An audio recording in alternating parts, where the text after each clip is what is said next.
पश्चिम बंगाल में बीजेपी ने ऐतिहासिक जीत दर्ज की, वहीं चुनावी नतीजों के बाद बयानबाजी का दौर भी तेज हो गया है। इसी कड़ी में तृणमूल कांग्रेस की हार पर बीजेपी की पूर्व सांसद नवनीत राणा ने तीखी प्रतिक्रिया दी, जिसने राजनीतिक माहौल को और भी गर्म बना दिया। नवनीत राणा ने सीधे तौर पर तृणमूल कांग्रेस और उसकी प्रमुख ममता बनर्जी पर निशाना साधते हुए कहा कि हिंदू विरोध करने वालों का यही अंजाम होता है। उनके इस बयान ने एक बार फिर राज्य की राजनीति में धर्म और पहचान के मुद्दे को केंद्र में लाकर खड़ा कर दिया। राणा ने कहा कि जनता ने इस बार साफ संदेश दे दिया और यह जनादेश केवल सत्ता परिवर्तन नहीं बल्कि सोच में बदलाव का प्रतीक है। ममता बनर्जी अक्सर खेला हुए का नारा देती थी, लेकिन अब खेला खत्म हो गया और जनता ने उन्हें जवाब दे दिया। यह परिणाम अहंकार के टूटने का संकेत है और खास तौर पर महिलाओं ने ममता बनर्जी के खिलाफ वोट देकर अपना फैसला सुनाया है। देश में सनातन और हिंदू विरोध की राजनीति करने वालों को जनता अब बर्दाश्त नहीं करेगी।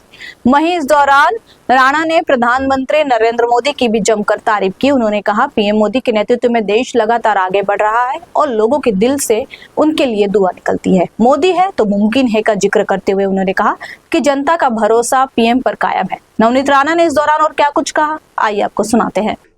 वेस्ट बंगाल के जितनी भी महिलाएं हैं, जितनी भी युवतियां हैं, जितने भी युवक हैं, जिनको लगता था कि वेस्ट बंगाल में हमारे को सुरक्षा मिलनी चाहिए, हमारा वेस्ट बंगाल आगे बढ़ना चाहिए, और ममता बनर्जी बोलती थी ना कि खेला होवे दीदी, खेला हुआ भी और तुम्हारा खेला खत्म भी हो गया।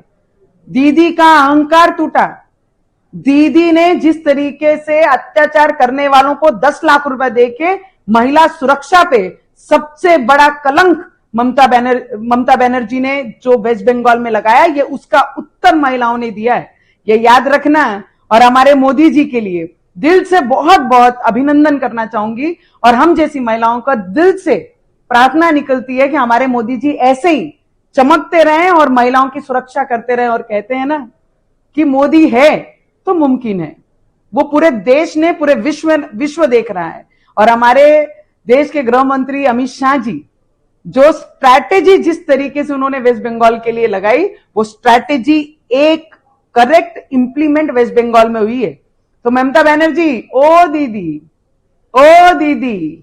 वो आपकी एमपी बोलती थी ना, आंखों में मदीना और दिल में ये, वो सब धरा का धरा रह गया। जो सनातनियों का विरोध करेगा, जो सनातनियों के विरोध में जाएगा, जो हिंदू के विरोध में जाएगा, जो राम जी के विरोध में जाएगा, उसका हर्ष यही इस देश में होगा, ये याद रखना।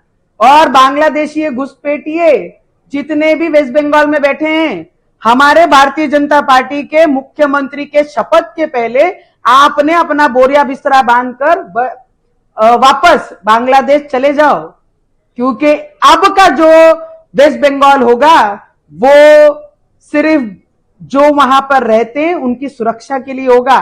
तो बांग्लादेशी खैर चाहते हैं ना, तो अपने देश चले जाइए, उसी में तुम्हारी भलाई होगी।